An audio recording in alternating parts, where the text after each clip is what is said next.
To further introduce Dr. Chepsi and to begin the session, we call upon Dr. Vijay Kumar.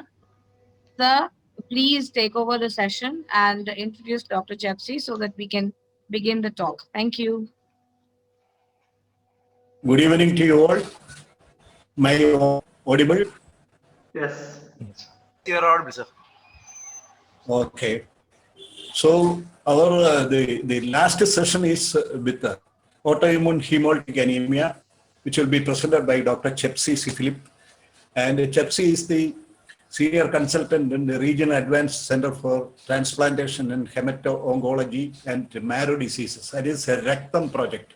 And he's heading the clinical hematology division of Believers Church Medical College. And he had a special training in bone marrow stem cell transplantation from Seychelles Cancer Institute. And he's a recipient of IDA Award from American Society of Clinical Oncology. And now his program is he's building up our hematology department in our medical college, Believers Church Medical College, Tiruvalla. And his interest is mainly in stem cell transplantation, and he is doing a lot of very glorious work in our medical college. And today's topic is autoimmune hemolytic anemia. See, we are regularly a clinician will be facing with cases of hemolytic anemia, especially acquired hemolytic anemias, of which autoimmune hemolytic anemia is one of the main things, and of so other things are which produces hemolytic anemia. We know intravascular and extravascular hemolytic anemia. We are now dealing with the cases of malaria, which presents with intravascular hemolysis. Then other conditions in which hematological abnormality will go in for hemolysis in the extravascular compartment, presenting with the triad of anemia, jaundice, and splenomegaly. Now, of which autoimmune hemolytic anemia is a separate entity. We are facing with all these PNH, paroxysmal nocturnal hemoglobinuria, and thrombotic episodes of this consequence of this PNH. So, Dr. Chepsi will be elaborating on this topic, and the mic is over to Dr. Chepsi. Chepsi, please. Thank you so much, sir. Thank you so much, sir, for the kind words. And I would place on record my appreciation to Dr. Sangamitra and Dr. Cyril and Dr. Vijay Kumar for having me here. I've gone through the list of speakers here and chairpersons. They're all elite speakers and elite personalities. My disclaimer is I do not belong to that league. I've just started my career here, and I will. Anyway, it's exciting to talk to a panel of students also. Medicine is always our first love, so it is always interesting to talk to more proponents so that more people get excited in hematology. So once again, thank you all, and I'll start off with my topic on autoimmune hemolytic anemia. I hope I'm audible and the slides are visualized. Is you're audible? Yeah. Yes. Okay. So autoimmune hemolytic anemia, like I'm sure you all have been seeing a number of cases, and most of the times they present to clinics or into our emergencies when they become decompensated, and and we have to appreciate the remarkable reserve of our marrow to upscale production up to 8 times. So there are also instances where hemolytic anemia might be well compensated and patient might not present to us. However, autoimmune hemolytic anemia, more often than not, is usually an acute decompensation, and it has a very heterogeneous presentation. You're all aware of patients who are totally stable, as well as you must have also seen patients who rapidly deteriorate with multi-organ failure, and all this is possibly because of the multifactorial etiology, which is still we are evolving in our understanding. It is nascent, but we recognize that almost all the arms of immunity are involved in that. We recognize the role of antibodies. We recognize the role of an altered inflammatory milieu. You have Thi-17 and Thi-2 alteration in your immune responses, loss of central and peripheral tolerance. So we recognize probably that it is this multifactorial etiology that leads to this heterogeneous presentation. So this topic is vast. There are there are 3, 4 types of autoimmune hemolytic anemia. So I'm going to keep my objectives very limited for this presentation. One, to recognize a varied clinical presentation of AIHA. And my predominant focus would be on warm autoimmune hemolytic anemia, and along the way understand the pathogenesis, and more importantly focus on the relevance and the available treatment options, and how you need to plan out which treatment comes at what point, uh, according to the type of the autoimmune hemolytic anemia. So I'll begin with a case VNA. So this is a 53-year-old gentleman who presented when I had just come and joined here last December. He had come in with. Excuse me, sir. Yes, sir. Extremely sorry to button, but could you please try raising the volume a little bit more? Okay. It seems you're not audible. Hello, sir. Yeah. Can you hear me now? Yeah, it's good, sir. Thank you so much. I don't think I did anything, but I hope I'm audible. So I'll begin with the case Vinay. So this is a 53-year-old gentleman who had come in when I just joined him last December with breathlessness and a worsening anasarca. And he came in with a history of having been diagnosed with an autoimmune hemolytic anemia at a center elsewhere. And he presented with that history to us. And because we already had a background knowledge, our workup mainly focused on the autoimmune component to show the presence of hemolysis. So whenever a patient comes in in case of autoimmune hemolytic anemia, focus is one, to establish hemolysis, and two, to establish the presence of immune component. In terms of hemolysis, the basic investigations that we do at first presentation include your CBC. It includes your LDH levels, direct and indirect bilirubin, and also haptoglobin. And amongst these, what recent analysis based on a Boolean algorithm, what we understand now is that it is your increased LDH and a reduced haptoglobin less than 25, which is most specific for the presence of hemolysis. And alternately, if the presence of a normal LDH and a haptoglobin levels are more than 25, is almost 92% sensitive that there is no hemolysis occurring. So these would be the two major investigations that we are looking at once we are evaluating a patient for hemolysis. And the second component is to establish the immune component. So for the immune component, in case of a warm autoimmune hemolytic anemia, we are looking at the presence of antibodies which are bound to the RBC surface.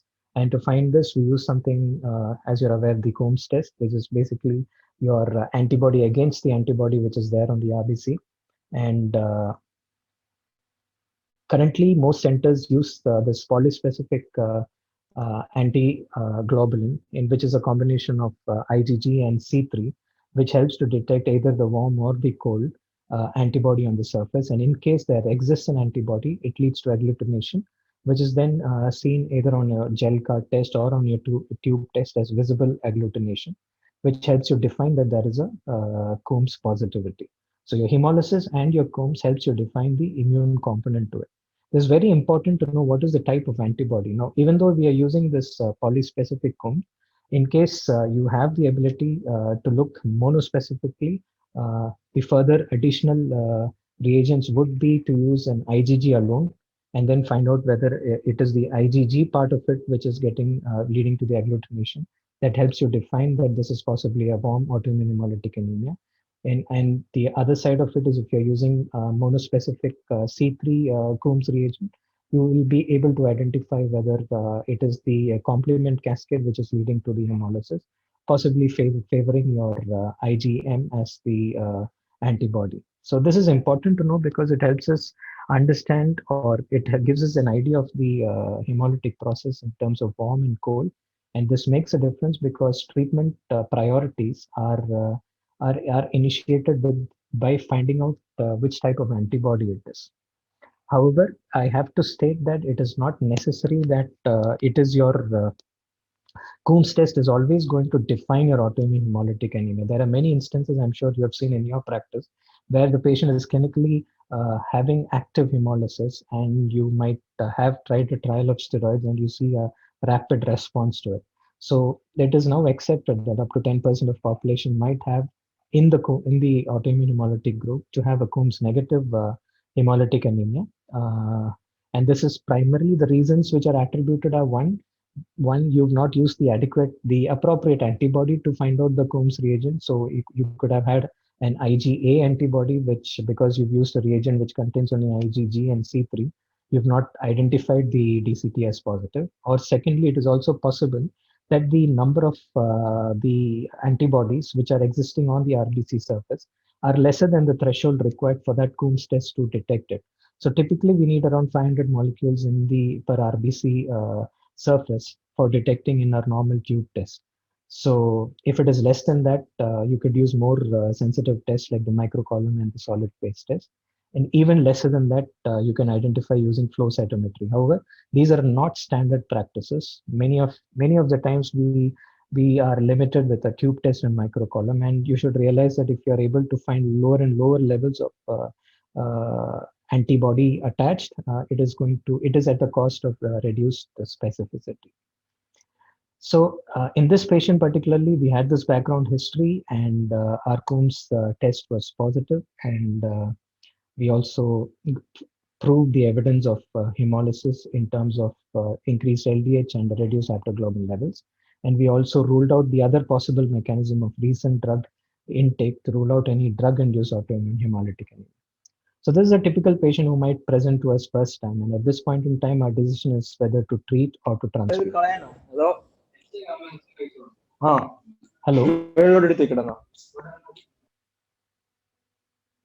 Can I continue?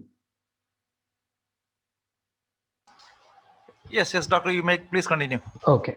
So at this point in time, our decision, our thoughts are whether to treat or to transfuse.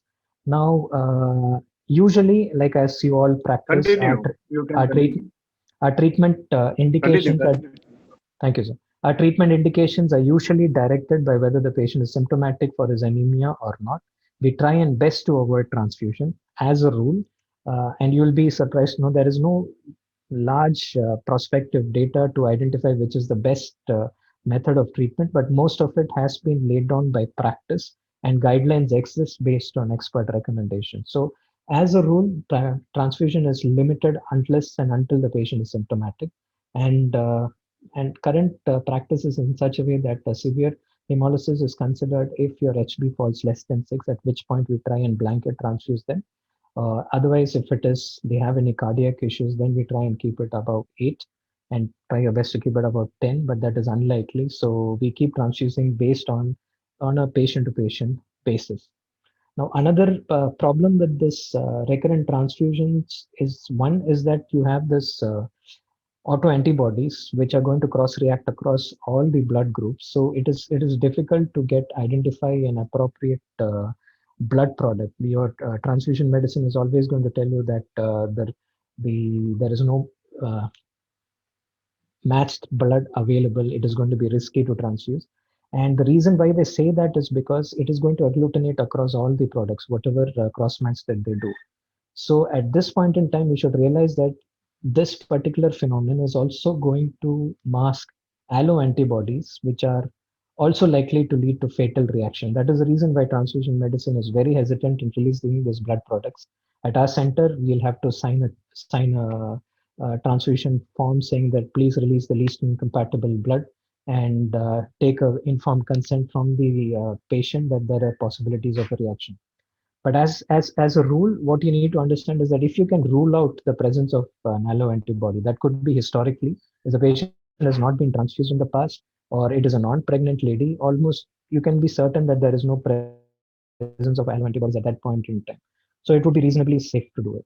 The second way how we overcome this challenge is that we try and give an in vivo challenge, like you all do. You get your initial blood, you take the least incompatible blood, and you start off with a very slow transfusion. As a rule, the practice that we follow is 20 ml over 20 minutes.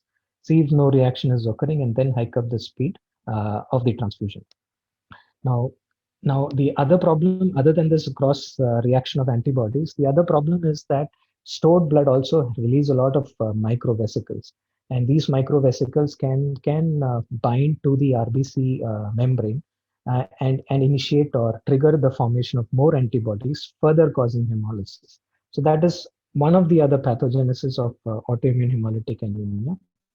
And Otherwise, what we understand is that it is an interplay of genetic factors complicated by environmental insult, eventually leading to an immune dysregulation. Basically, what we understand is all both the arms of your immune response is involved, humoral as well as your cellular arms, and there is a favorable pro-inflammatory milieu in which your Treg functioning is reduced and your Thi-17 functions are increased, which leads to loss of tolerance like almost all autoimmune conditions and leading to autoimmune hemolytic anemia. So this is again another cartoon showing basically the same what I just told you. So there is an upregulation in your Thi-17 response, downregulation of your Treg response. This is due to your whatever evidence that we have is that there's increased TGF beta and your interleukin 17 levels, which leads to a pro-inflammatory milieu.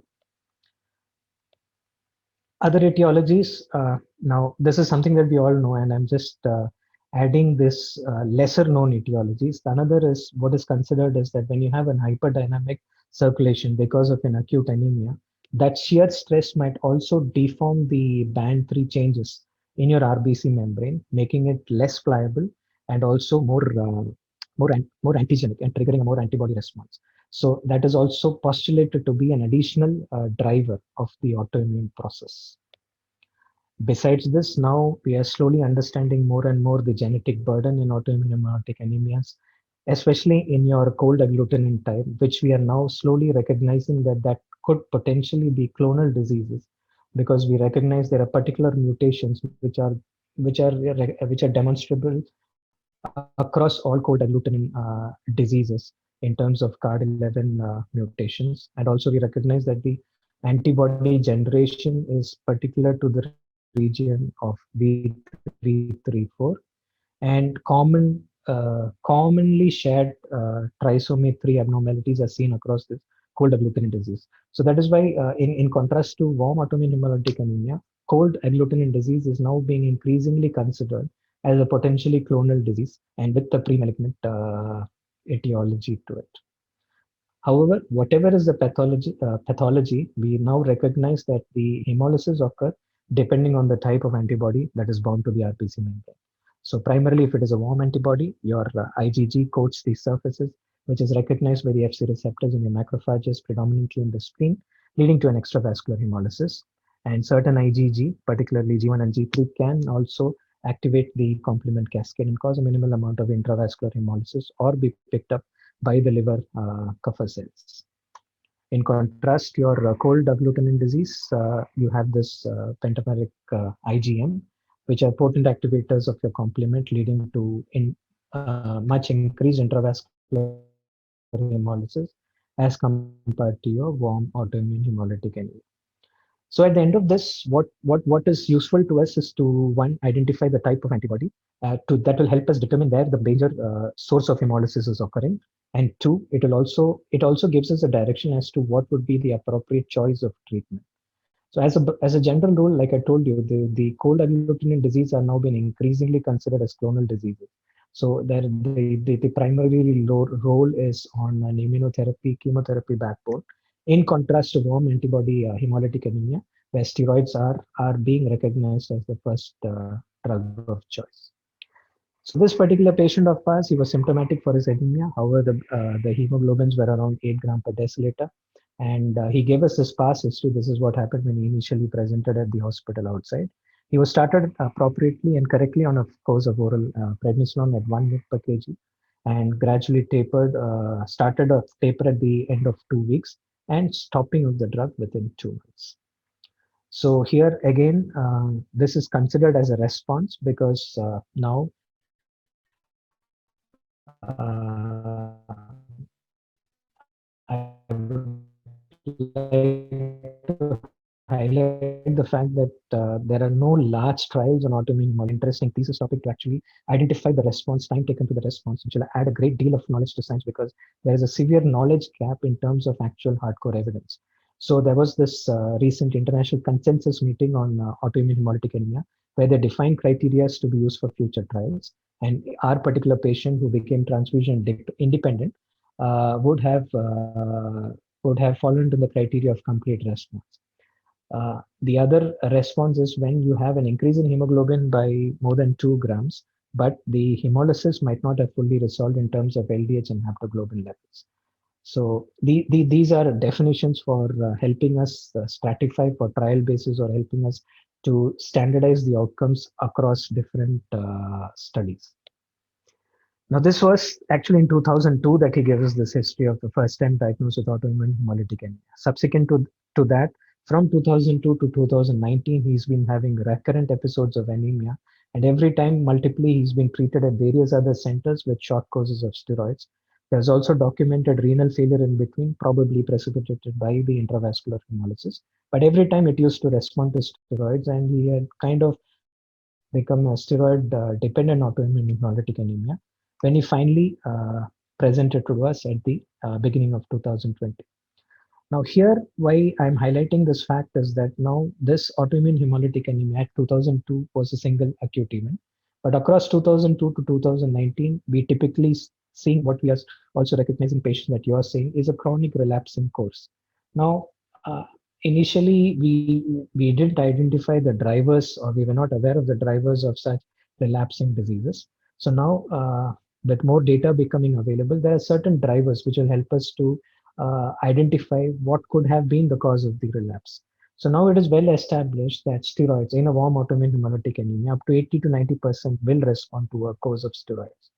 And we also recognize the fact that if you do a fast taper of the steroids in less than 2 weeks, or you end up stopping the dose of steroids in less than 6 months, they are predictors of relapse. So in contrast to ITP, in ITP, many times we taper it much faster, and within 3 to 6 months, we usually stop steroids. But in AIHA, it has been found that if you do that same strategy in AIHA, there are more chances of relapse. So possibly this could have been the reason in our earlier patient, because it was tapered within 2 weeks and stopped in 2 months, could have been one of the drivers of this of his relapsing course.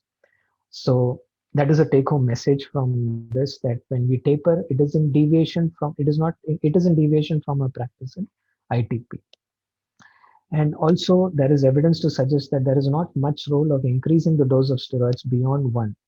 There's a trial, a retrospective comparison between 1.5 mg per kg versus 1 mg per kg did not show any difference in terms of response rate.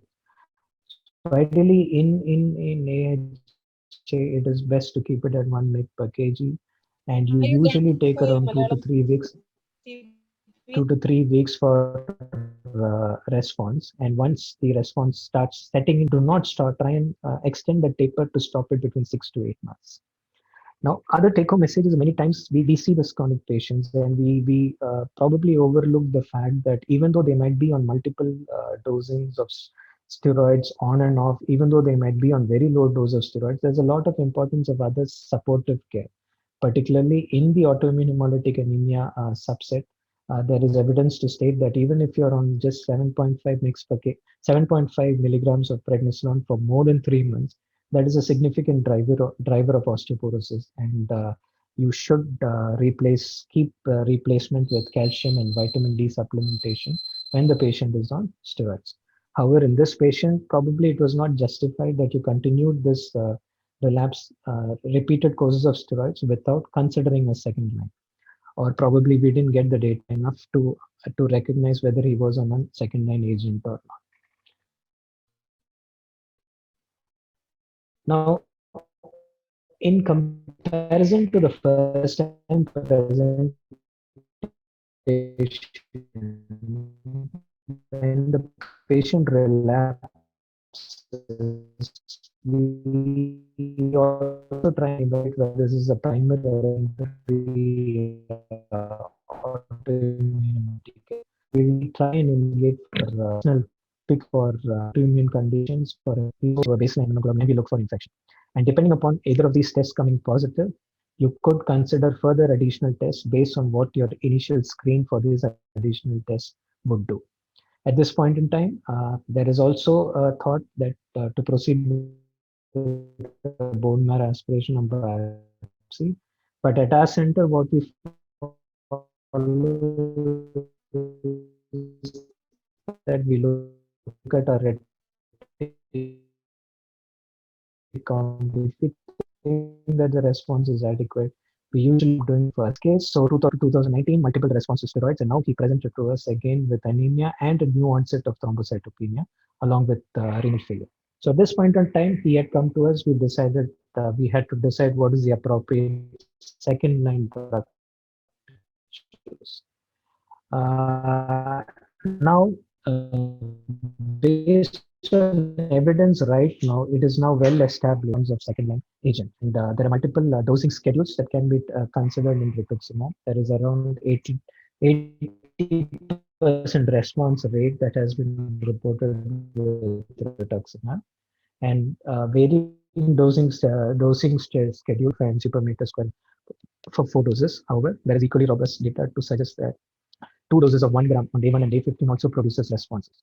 And a special mention, I'd like to mention that this dose can be reduced to 100 milligrams per week into 4 weeks in case you feel that the patient is elderly or there is a risk of infections. So we offered this patient rituximab, and that was the time after the first 2 doses, then the COVID started setting in. And we realized that further giving him immunosuppression could have potentially deleterious effect. So we stopped the rituximab after 2 weeks. And though it is usually the median response for the rituximab is after a month, but good enough for him, he started showing the response within the 3rd week. So our second line agent choice of rituximab, even though we had to give a truncated schedule, seemed to be responding for this patient. And however, I have to mention here that even though his anemia responded, he also had a thrombocytopenia, which did not respond despite the rituximab. So we had to add him on L-Trombopac, and currently he is now, I think, 4 months post this last course of rituximab, continuing on L-Trombopac and doing well, transfusion independent and off steroids. So a second line agent probably could have been utilized earlier also. And if it was not for the COVID risk, and because there is no clear direction as to how many doses has to be given, we truncated it too, but good for him that he has responded. Now, that is one particular presentation of autoimmune hemolytic anemia. They present with an acute episode, then after a course of steroids, they relapse later, probably a year or so. Another presentation is this acute and urgent presentation where you have like this particular lady who was referred from another center who came in with lethargy and jaundice and anemia diagnosed at their center. And however, the doctor there had recognized that the retic response was inadequate. And so somehow it was not convincing enough for the team there to consider immune process. And they considered probably there is a malignancy and refer to our place. However, during the transit itself, patient started becoming acutely short of breath, and she had to get intubated at another center in between before coming back to us. So this is another rapid presentation which you, I'm sure, have also seen, where you have multiple problems which are compounded by the intravascular hemolysis leading to organ damage, and then an onset of multi-hemolytic anemias have a very benign course. Up to in such situations, up to 57% mortality has been reported in ICU patients, and especially once they get intubated, outcomes can be severely limited. So why this is different is that it is a challenge here because you don't really have the time to wait for the steroid response. It might take up to 3 weeks to consider the second line agent. You need to act quick, you need to act fast, and particularly because there is a accumulating burden of multi-organ failure and the potential chance of infection setting in because of the immunosuppressants that you use.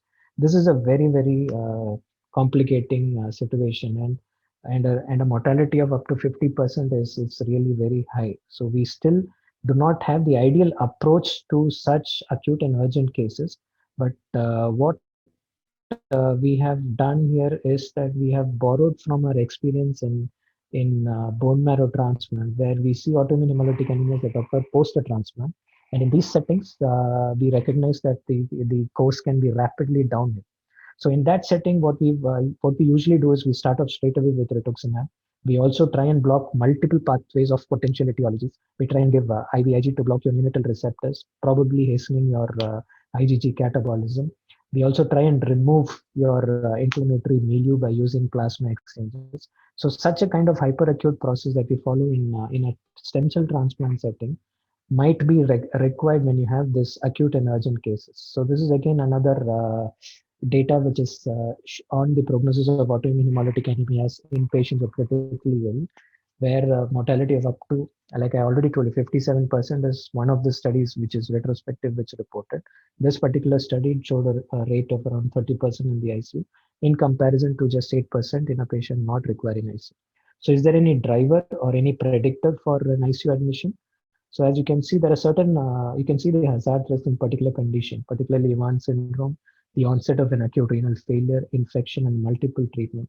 These are all likely to predict an AHA-related death.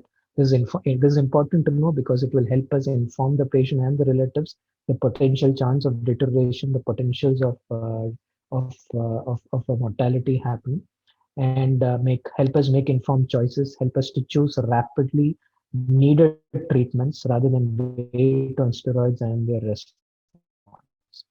And this particular patient came in with an HB of 6. So you can see here there is a higher risk of relapse and hazard risk of 1.9. She had hemoglobin urea, probably intravascular hemolysis. Even though her Coombs was positive, she probably had a mixed kind of autoimmune hemolytic anemia. And thrombocytopenia may have been due to the onset of sepsis or could have been part of Evans syndrome. So she had the risk factors for relapse. She also had risk factors for high potential for family, and tell them that we had to act rapidly. We needed to use immunotherapy. We offered them plasma pheresis, but family was not inclined to use it. So we ended up using only rituximab, IVIG, and steroids. So, however, even though, and she was requiring, I think, a transfusion almost each day. And again, the other confounding factor here was, like the doctor who had referred to us had noted that the retics count was not matching with what we normally see in autoimmune hemolytic anemia.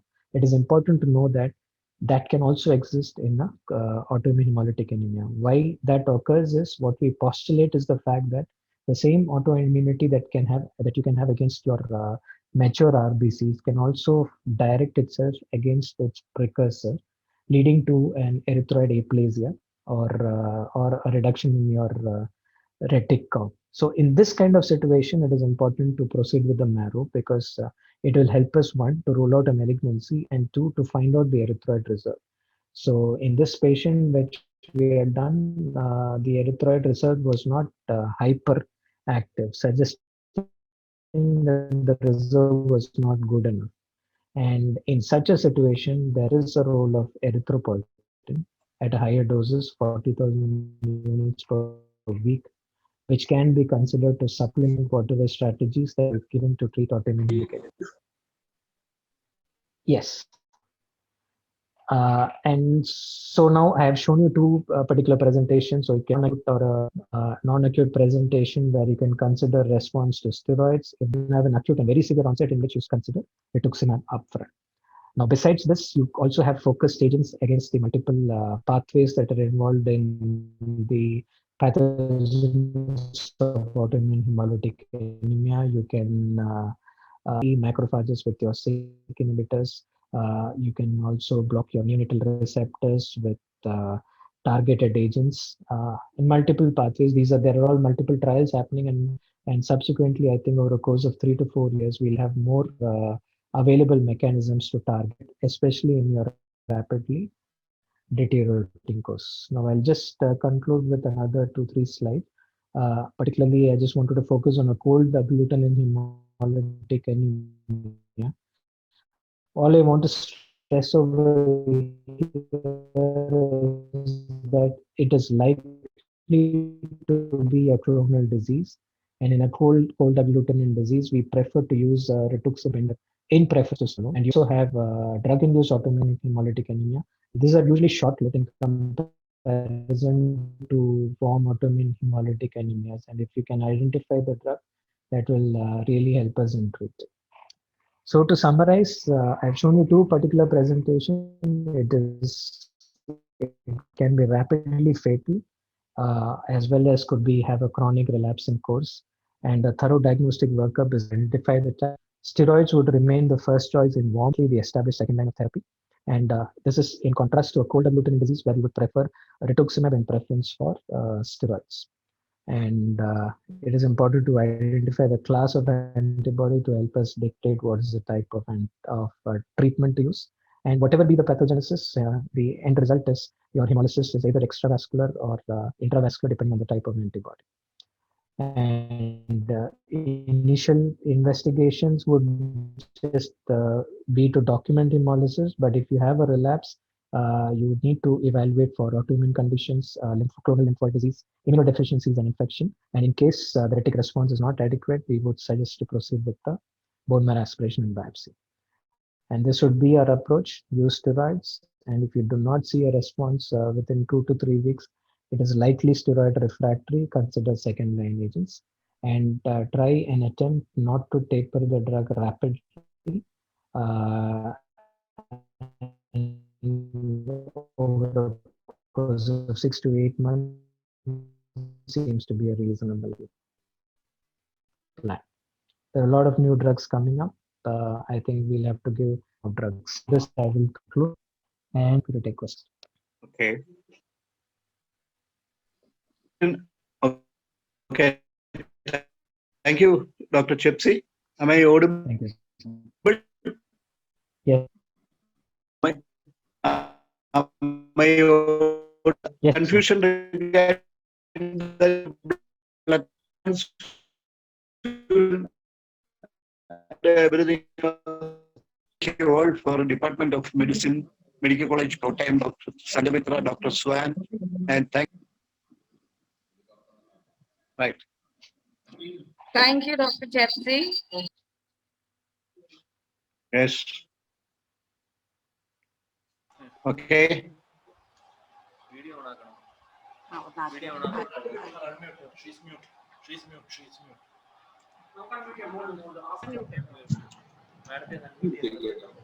With that, we come to the end of this first day of the virtual Fiesta Medica 2021. We hope that all of you had a very fruitful 3 to 4 hours. We wish you all a very good night. We will see you again tomorrow at 6 p.m. Just to inform you that you can use the same Zoom invite link to join up for tomorrow's program. Thank you very much.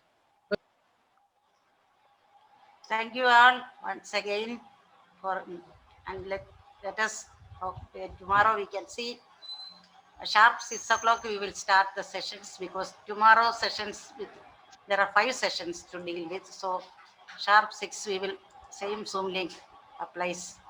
And I request again everybody to join by your own name, not by device, and ask questions so that the discussion will become so interactive. Thank you all. Good night. Thank you, everybody. Good night. See you again tomorrow. Right.